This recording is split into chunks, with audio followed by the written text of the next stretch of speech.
ازيكم يا حبايبي؟ عاملين ايه؟ يا رب تكونوا بخير. النهارده هنعمل افكار تحفه. هجيب اي بواقي خيط وقطعه من الكرتون والف عليها حوالي 40 لفه. شلتها من على الكرتونه وبدات اربطها ربطتين فوق بعض. هقص الجناب وهبدا اسرحها بالمشط بالشكل ده. هساوي اطراف الدايره بالمقص وهعمل منها 3 دواير بالشكل ده. هحط حبه شمع في قلب كل دايره وهبدا اثبتهم كده في قلب بعض. هبدأ اسويهم بالمقص بالشكل اللي انتوا شايفينه. بقى معايا القلب بالشكل التحفة ده. ولو حابين نعمله بلون واحد هنعمل الدوائر كلها بنفس لون الخيط. غلفت القلم بالسلوتيب الملون ده. حطيت حبة شمع صغيرين على طرفه ثبته في القلب الأحمر. وجبت الحلقة بتاعت الميدالية وثبت القلب التاني. ممكن نعمل منه أشكال كتيرة. المنظم ده تحفة وهيعجب كل الأطفال ويفرحوا بيه. هنجيب ورقة من الكانسون مقاسها 21 في 21. هتنيها نصين بالشكل اللي انتوا شايفينه. وبعد كده هتنيها مرة كمان. بقت معايا بالشكل ده. هتني الأطراف بشكل مثلث عند أول خط أنا عملته. وهتني الجنبين بالشكل ده. هبتدي أقلب الورقة على الجنب التاني وأثبتهم في قلب بعض. قبل ما أثبتهم هثبت الورقة البيضة دي في القلب. عملت منه 6 ألوان بالألوان اللي أنا حباها. الفيديو كامل وأوضح على القناة. أنا هنا مسرعاه. هبتدي أثبت كل الألوان في قلب بعض بالشكل ده. يا ريت يا حبايبي لو عجبكم الفيديو تنوروني بالاشتراك وتشيروه مع حبايبكم واصحابكم. هثبت صور الاميرات. الصور دي انا طبعاها من موقع بنترست، ورقه عاديه خالص ومثبته عليها السلوتيب الشفاف. بقى معايا بالشكل التحفه ده. وثبت القاعده. مفيش اجمل ولا اسهل من كده منظم. وعلشان نزين الاقلام بالطريقه البسيطه والجميله دي ونفرح الاولاد هنقص شريطه من الفوم الاسود مقاسها حوالي 30 سنتي وعرضها 1.5. وابدا الفها دايره. هعمل دايرتين صغيرين بنفس الطريقه. ولو حابه تغلفي الجناب هتقصي دايرتين مقاسهم 2.5 سنتي وهتثبتيهم على الدايره اللي انت عاملاها عشان يبقى التقفيل معاك نضيف. وبنفس الطريقه هثبت الدايرتين الصغيرين. عملت الفيونكات القمر دي. وهبدا اثبت كل واحده في جنب. وبعد ما اثبتهم هجيب انصاف لولي وهبدا اثبتها على الفيونكات من الجنبين. شكلها بقى تحفه.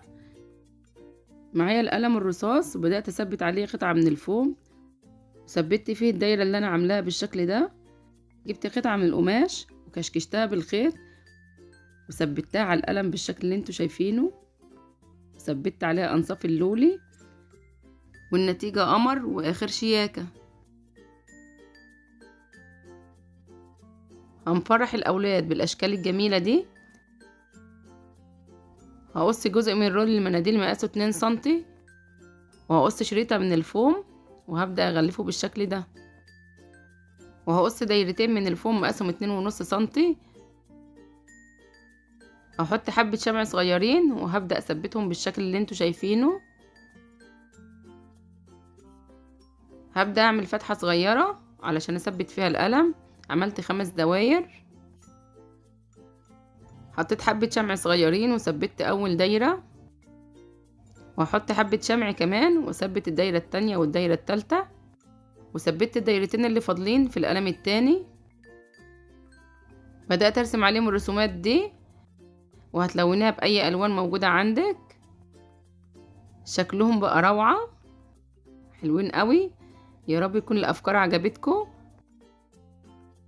اجيب جزء من الكرتون وارسم عليها 4 دواير وافرغ قلبهم بالشكل ده. بالشمع هبدأ اثبت الدواير كلها في قلب بعض. قصيت شريطة من الفوم عرضها 1.5 سنتي. قصيت دايرتين مقاسهم حوالي 2.5 سنتي. وسخنتهم على المكوى وبدأت اثبتهم على الدايرة بالشكل ده. قصيت جزء صغير من الفوم وثبته في قلب الدونت بالشكل ده. قصيت دايرتين مقاسهم حوالي 3.5 سنتي. ورسمت عليها رسومات عشوائية بالشكل اللي انتوا شايفينه وثبتها على الدونت من الجنبين. وثبت عليها قصاقيس الفوم دي. جبت السلوتيب الملون وبدأت اغلف القلم بالشكل اللي انتوا شايفينه. وجبت قطعة من الفوم وثبتها على طرف القلم.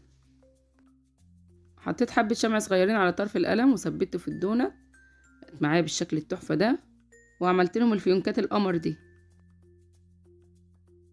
هنزين الأقلام بالطريقة التحفة دي. قصيت دايرتين من الفوم مقاسهم 2.5 سنتي وسخنتهم على المكوى عشان ياخدوا الكيرف الجميل ده. جبت دايرة السولوتيب الفاضية وغلفتها بالشكل ده.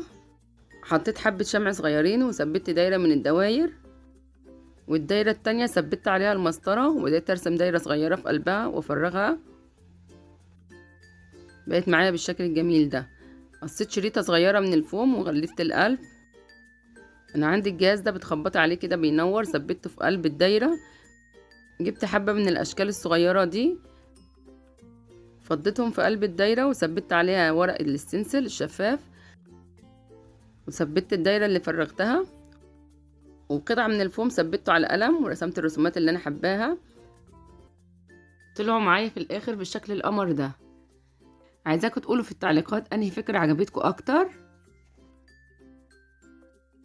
اما الفكرة دي هنزين بيها الاقلام الجاف. هعمل عقدة صغيرة في الخيط واثبتها في قلب القلم. الخيط ده انا جايباه من محلات مستلزمات الخياطة، المتر بجنيه. وهبدأ الفه على القلم بالشكل اللي انتوا شفتوه. عندي بواقي الخيط الصوف دي هجيبها واجيب الكرتونة دي وهبدأ الف عليه حوالي 20 لفة واطلعها من الكرتونة واربطها ربطتين بالشكل ده. هقص الجناب بالمقص وهبدأ اسويها، وبعد كده هبدأ اسرحها بأي مشط عندك تبقى منفوشة وحلوة كده. هسوي الجناب بعد ما سرحتها. بعد ما ظبطت الدايرة بالشكل ده هتجيبي اي شكل موجود عندك. الاشكال دي كانت موجودة عندي في توك قديمة. ثبت العروسة دي في قلب الدايرة وهبدأ اجيب حبة الخرز دي والعيون هثبتهم كلهم في خيط زي ما انتوا شايفين كده. خلاص انا ركبتهم كلهم بالشكل ده. هبدأ اثبتهم كده في قلب الدايرة. هثبتهم بالخيط والإبرة عشان تبقى معايا جامدة.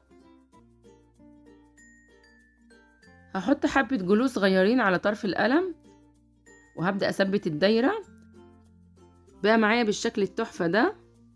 وممكن تعملي الدايرة دي بنفس لون القلم، تعمليها بينك.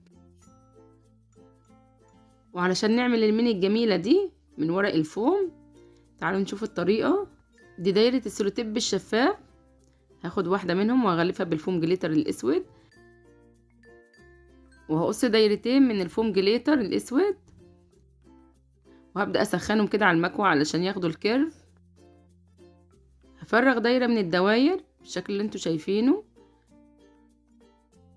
والتانية هثبتها على الظهر بالشكل ده.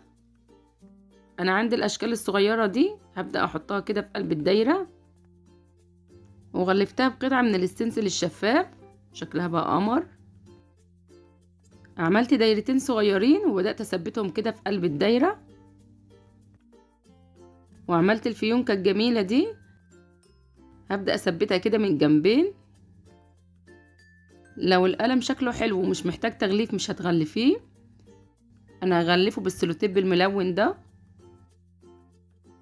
هجيب قطعة من الفوم الاسود وهبدأ اثبتها كده على القلم. هحط حبة شمع صغيرين على طرف القلم وهبدأ اثبت الدايرة فيه بالشكل ده. خلاص انا كده خلصته بقى معايا بالشكل التحفة ده. شكله قمر خالص ومكلفناش غير قطعة صغيرة من الفوم. ان شاء الله هيعجب الاولاد. المنظم ده كل الاطفال هتحبه. شكله بسيط ورقيق وممكن يثبتوا عليه كل الشخصيات اللي بيحبوها، وهيجمعوا فيه كل الالوان والاقلام الموجودة عندهم. هجيب ورقة كانسون مقاسها 20 في 20 وهتنيها نصين. هفرد الورقة واتني النص كمان مرة، ونص الورقة اللي فاضل معايا هتنيه مثلث زي المركب بالشكل ده. هتني الاطراف اخليها تقابل بعضها زي ما انتوا شايفين. هفرد كل التنيات اللي انا عملتها وهبدأ اثبت عليها الدبل فيس واشيل الستيكر وارجع كل التنايات زي ما كانت الاول. هبدأ اثبتها كده في قلب بعض بالشكل ده. عملت منها 6 الوان، هبدأ اثبتهم كده في قلب بعض. الاستيكرات دي انا طبعاها من موقع بنترست. انت هتطبع الاشكال اللي انت حباها للولد او للبنوتة. شكله بقى قمر قمر. عملنا من البنات القمرات، وعلشان نفرح الاولاد هنعمل ميكي. هنعمل دايرة كبيرة مقاسها حوالي 2.5 سنتي ودايرتين صغيرين. هغلف الدواير من الجناب علشان تقفلهم يبقى نضيف وحلو. بعد كده هثبت الدواير الصغيرة في الدايرة الكبيرة. هحط حبة شمع صغيرين وهبدأ اثبتهم بالشكل اللي انتوا شايفينه. هقص دايرة من الفوم الأحمر على مقاس الدايرة الكبيرة بالظبط. هقص الدايرة نصين. هحط حبة شمع صغيرين وهبدأ اثبت نص الدايرة من الجنب ونصها من الجنب التاني بالشكل ده. قصيت بالخرامة دايرتين بالفوم الأصفر، وبدأت احط حبة شمع واثبتهم بالشكل اللي انتوا شايفينه كأنهم زراير. اجيب قطعة من الفوم الاسود مقاسها حوالي 2.5 في 3 سنتي، وهبدأ الفها على القلم بالشكل ده. احط حبة شمع صغيرين واثبتها في قلب الدايرة. جبت السولوتيب الملون الجميل ده وبدأت الفه على القلم بالشكل اللي انتوا شايفينه. شكله بقى تحفة، وبكده نكونوا فرحنا الاولاد كمان. عملت منه 3 الوان، التلاتة احلى من بعض. دي بكرة فاضية من بكرات شريط الستان. قصيت دايرتين من الفوم مقاسهم 3.5 سنتي، وفرغت قلبهم وسخنتهم على المكوى بالشكل اللي انتوا شايفينه عشان تاخدوا الكيرف. جبت شريطة من الفوم عرضها 1.5 سنتي، وبحبة شمع صغيرين ثبت شريطة الفوم على الدايرة، وبدأت اثبت الدوائر بالشكل ده. رسمت دايرة من الفوم مقاسها 4 سنتي، ورسمت فيها اشكال عشوائية بالشكل ده وسخنتها على المكوى عشان تاخد الكيرف. عملت واحدة منها كمان. قصيت جزء صغير من الفوم وغطيت بيه الجزء اللي في قلبها، وثبت الجزء اللي فاضل. قصيت شريطة من الفوم وثبتها على القلم، ثبتها في قلب الدونت. بقى معايا بالشكل الجميل ده.